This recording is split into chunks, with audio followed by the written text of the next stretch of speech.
Well, what's up, everybody? Bishop Chris Johnson here, or AKA the Greatness Coach, bringing you another episode of the Pastor Plus podcast. And those of you who are just tuning in, I'm having conversations with individuals who I believe embody the Pastor Plus concept. What is that concept, you say? It is the idea that pastors can have life beyond the pulpit. And I'm so excited about the conversations that I've been having. And today, my very special guest, this brother is a pastor. He's an author. He is the money and relationship coach. I'm happy to present to the Pastor Plus podcast, Pastor Winfred Burns II. Pastor, how you doing today? I am doing good. Thank you for having me on your show. How are you doing? Man, I'm blessed, man, and I'm busy and I'm blessed. So those are two good things. That's good. Yes, sir. Man, you've been busy and doing some things in the kingdom, but also impacting the world. So for those of my listeners and viewers who may not know who you are, can you just catch us up to speed? Who is Winfred Burns?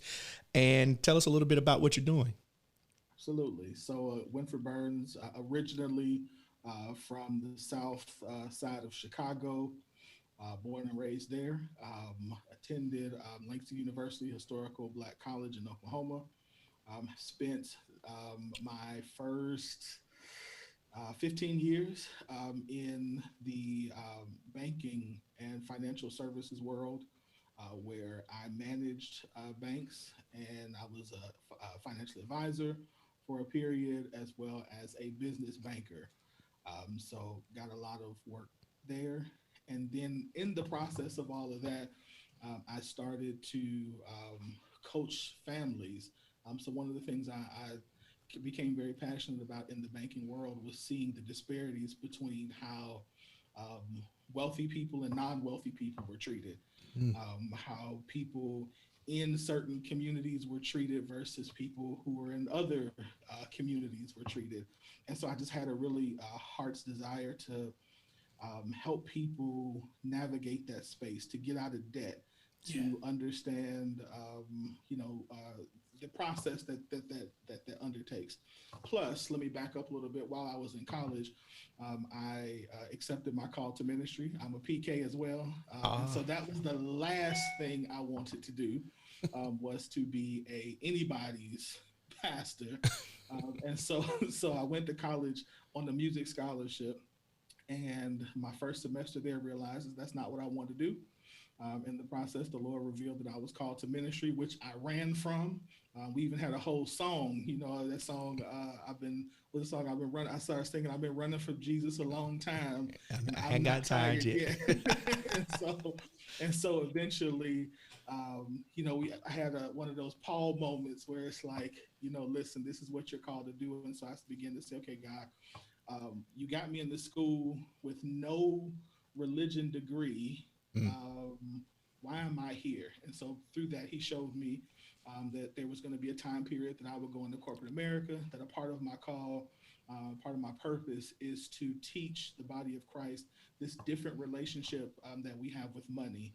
Mm. Because on the one end, you have people who are afraid of money, who think that if you have money you're going to hell, and then you have this people who fall into that love of money category. So how do we have a healthy relationship with money?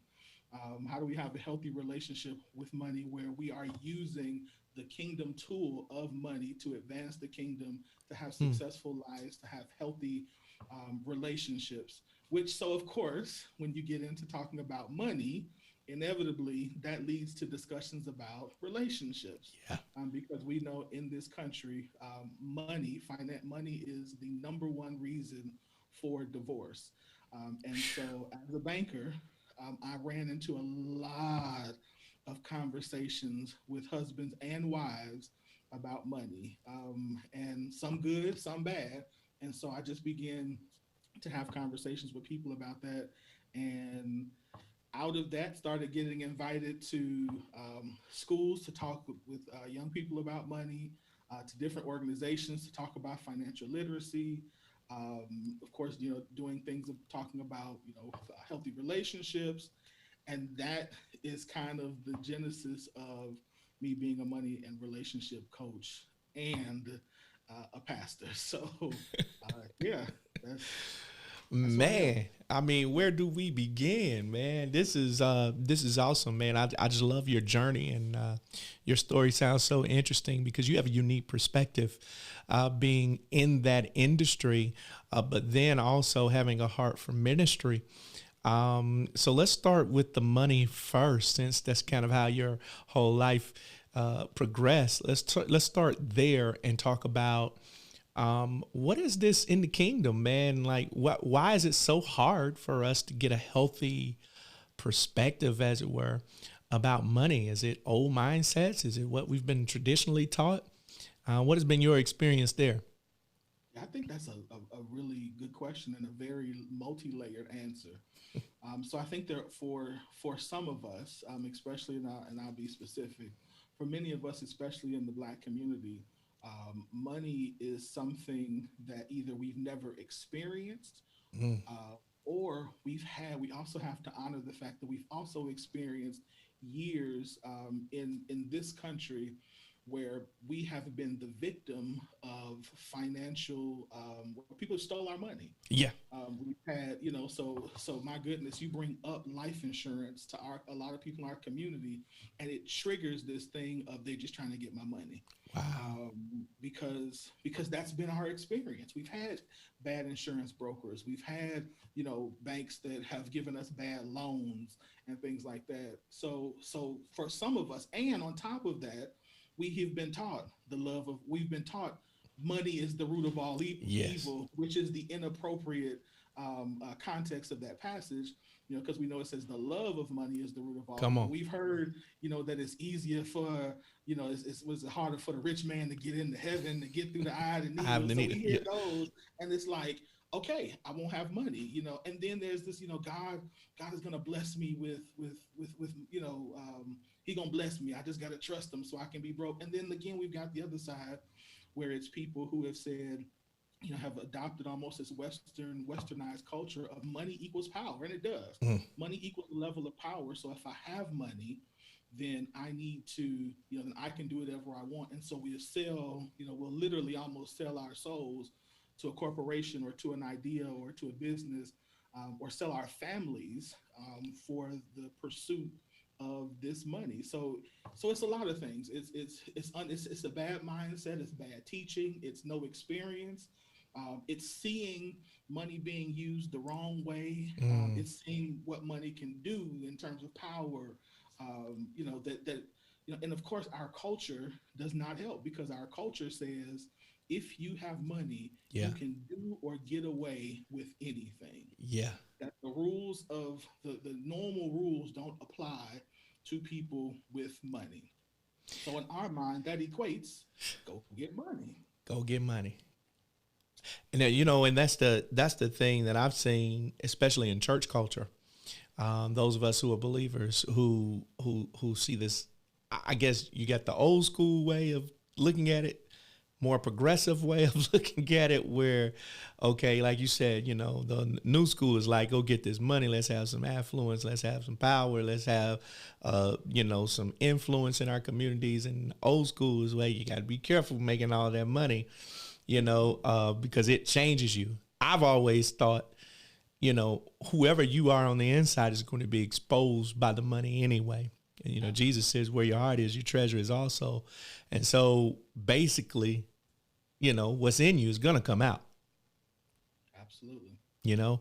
And Absolutely. so I've been really, really praying and seeking God on the right voice in this season for dealing with this whole idea of economics, especially in our community and also in our families. And you made a statement earlier. You said that then leads into relationships. Relationships. I think you have a unique perspective in that you're able to see when they sit in my.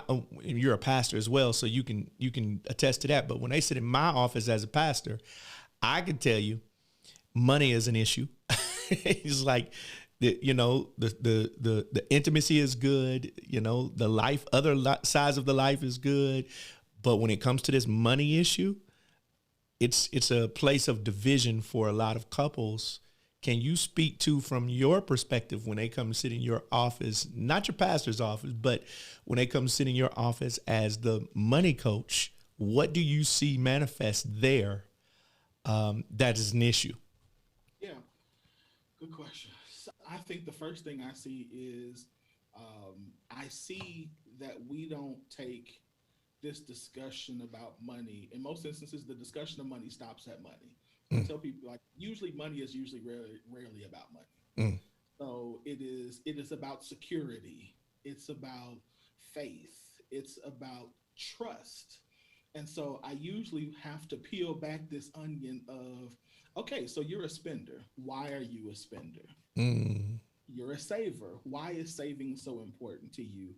And it inevitably comes down to, some some deep rooted thing of, growing up, we didn't have money. So now I feel like I'm scared I'm going to be broke.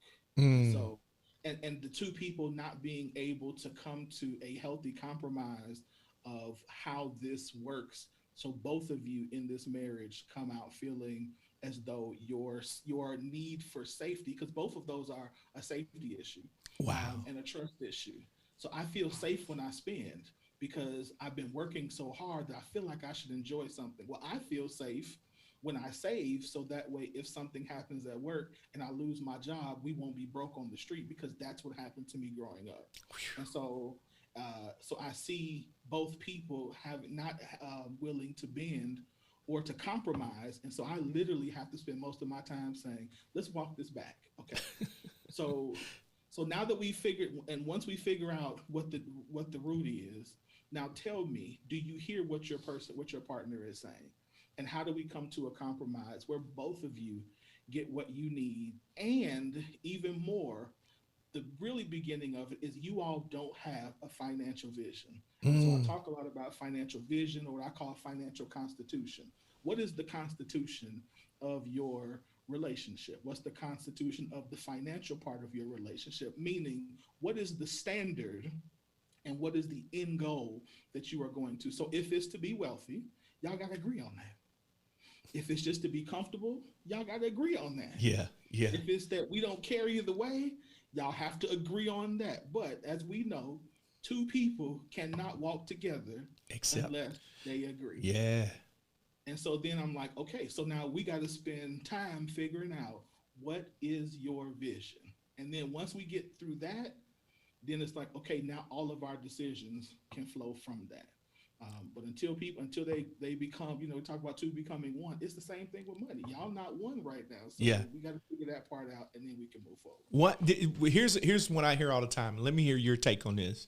One pot or two, or many? Do we bring all of our finances in one pot, or do we have multiple different? What's your take on that? Yeah, so I think so. So I have a nuanced approach to that. In that, first of all, in marriage, it's only one pot. Mm. I love It's our money. Now, the way we structure it Mm. might be, we have one account where all of the money from the bills go in, and then amounts go into individual accounts, but it's still Our one money. pot. Yeah. I We love just it. determined that that's the best way, that's the best structure, the best system that works for our relationship. Or, for some, it's, put it all in one, and then we take cash out, and that's our quote unquote, most people don't like this word, allowance. But ultimately, it's still all our money. My only rules are, we don't hide money from each other. Mm. We have the same vision, Mm-hmm. and we consistently talk about where we are to make sure that we're on the path to where we say we're going to go. This is a critical conversation that I think, we don't hear a lot in the African American context, talking about strategy for the finances, for the family, for that matter. When I grew up, we didn't talk to, I didn't, my mom and dad, I never heard them talk to us about, what the bills were like, how they were paying, are they saving, are they investing? How crucially important do you believe it is so that we don't perpetuate a financially illiterate generation? How crucial is it for us to have these kind of conversation as parents with our kids? Yeah, I think that is one of the disservices that we do to our children when we don't. So I think we have to do it. I think that in order to, our goal as parents is to prepare our children to be productive citizens. Mm. And when we don't talk about money, we handicap them. Here's another part of my story. Yeah. Managing a bank, I have a degree in finance, but I don't know how to balance a checkbook. Ooh. So my first couple of years, I'm getting overdraft fees like my customers because I'm making this money that I've never made before. And I too grew up in a house where the only conversation we had about money was throw that credit card in the mail. I would get credit card offers. I'd be like, "Ooh, I got a piece of mail." My dad would be like, "Let me see that. Give me that." Yeah. What was that? That was a credit card. You don't need it. So I knew nothing about Wow. managing a home. I knew nothing about cash flow. I knew nothing about investing. I knew nothing about any of that. But I got a whole bachelor's degree in finance, and I'm literally managing banks and managing other people's money. Wow. So we Wow. have to do that.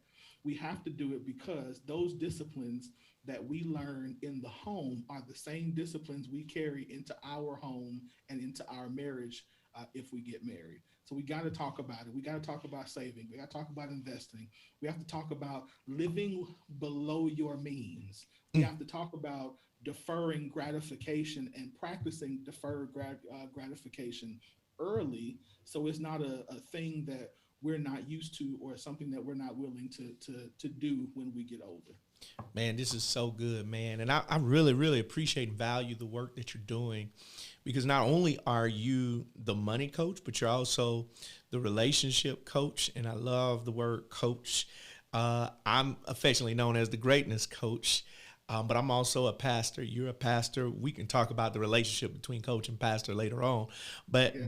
But I love the fact that you're also an accomplished author. You wrote a book entitled Surviving Relationship Storms. Unpack that for us, Pastor. What is that book about? Yeah, so surviving relationship storms is really um, the it's me saying every relationship, Mm. not bad relationships, not good relationships. Every relationship goes through a storm. And so I define in the book a storm really is when a high pressure system and a low pressure system come together, and from that it creates a storm. And so Ooh. I say, listen, it's very simple. It's we're going to have them, Yeah. but the purpose of the storm is not to break us up. It's to, number one, reveal us to us, and number two, reveal how well we have prepared for the storm. So Yes. if you're on a boat, if you're on a rowboat, if you think about it, when the storm happens, you don't have time to say, okay, this is how you row. You row this way, and I'm gonna row that way. No, when the storm comes, is we jump into what we're supposed to do, and we know that we have to do it to get through this storm. Every relationship goes through that, Everyone. and it's how well you handle it that determines, and what you do before that determines how well you'll get through it. And so I try to prepare people first to go into the storm season well, to look at how they've handled storms in the past Mm. and what was the breakdown, and then what to do after a storm is over. And so that's really the thought behind the book. So I ask questions. Um, I give tips and questions that people can do to ask each other. Again, earlier talking about their stories. What is your story? Yeah. Because in a storm, I don't have time to wonder why are you reacting this way. But if I know your story, if I know that in the book I talk about myself and how, for me, growing up in a home where arguments had a meaning to me, and so not recognizing that when I got into an argument, that this is what was happening in me, and I didn't know why. I Mm. didn't know why I was feeling the way I felt when I got into an argument, but recognizing, oh, that's because when I was growing up, this is what an argument meant, Wow. and but that's not what it means over here. Yeah. And so she didn't know that because she thought that it was just we just talking loudly. It doesn't mean anything. Like, but for me, if we argued, you were leaving. That was in Mm. my mind. It was argument equal divorce. In her mind, argument was a loud conversation. So understanding the difference between my story and her story helped me to say, oh, okay, so I'm tripping. I need to change. I need to develop. And she needed to know I need to be careful that when we argue, how do I need to respond in a way that he doesn't feel that this is about to mean that we're about to get a divorce. Wow. And so storms are defining moments. Storms are definitely they're defining their growth moments. Like they're growth moments. Like really to me now I see, okay, this is a storm. We're Mm. going to another level. Mm. This is literally God's way of saying it's time for you to transition into something greater. Because a lot of us, especially in the church, when we hear you're going to another level, God is going to break, we think that's a moment of rejoicing, which it is, but we don't realize that before you get to this next level, you're about to go through hell Yes, because He's sir. got to get some stuff off of you, and then you can step into this next level. Like Storms. Jesus literally It's had to go to the cross before he got resurrected. man, it's that's what I was about to say. It's hard to listen, man. It's hard for preachers to sit here and talk about storms without, without without feeling a little preacher rise up, man. Yeah. You said a key word, transition, man. And oftentimes I think we miss that point. One reference, Jesus tells his disciples to cross over on the Sea of Galilee and go over to the other side. They had to get on the boat to get there. This transition. But while they were on their way, they encountered a storm. Absolutely. And I've seen that happen so many times in my own marriage. I think one of the things, and you can kind of speak to this too, one of the things that I always try to say is that we have to give each other grace to grow. My wife is not the same 20-year-old that she was when I married her. And so every year, every week, even, I have to make sure I'm tapped in, like you said, just tapped in to her context and understanding her every week. How important is it for us to know if I'm in a storm with somebody, if we try to equate this to like a hurricane, if I'm in a storm, I get caught in a bunker with somebody, I need to know something about that person. Absolutely. Absolutely. And that's exactly what it is. You want and not only that, you want them to know something about you. Yeah.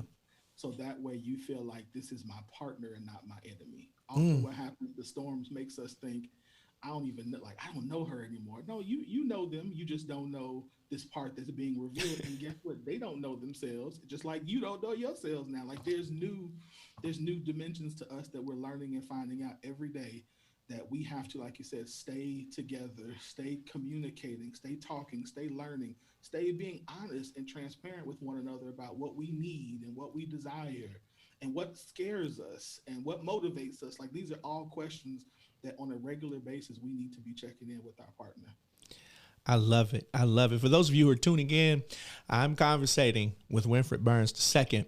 He is a pastor. He's an author. He is the money and relationship coach, and he's here as our guest on the Pastor Plus podcast. And so, as I always do, I like for my guests to give us our final word and our final thought. And I'm going to allow Pastor Burns to give us that final word and final thought. But before I do, I want to remind everyone, if you are a pastor, a leader, or an influencer, and you're looking to expand your platform, get the word out. If you're looking to get your message out in a deeper way, I want to invite you to the Pastor Plus camp coming up here December 9th and the 10th. Go to my website, cajohnson.org, for more information.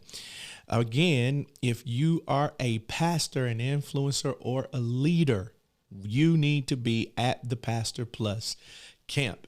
So, to give us our final word and our final thought today for this episode, Pastor Burns. Pastor, you can take it away however you want to do it. A prayer, an encouraging word, whatever God puts on your heart. You got it. First of all, again, let me say thank you, Pastor, for having me on your platform. I am grateful and I love the work that you're doing. It is definitely needed. My final thoughts would be to first to the pastor.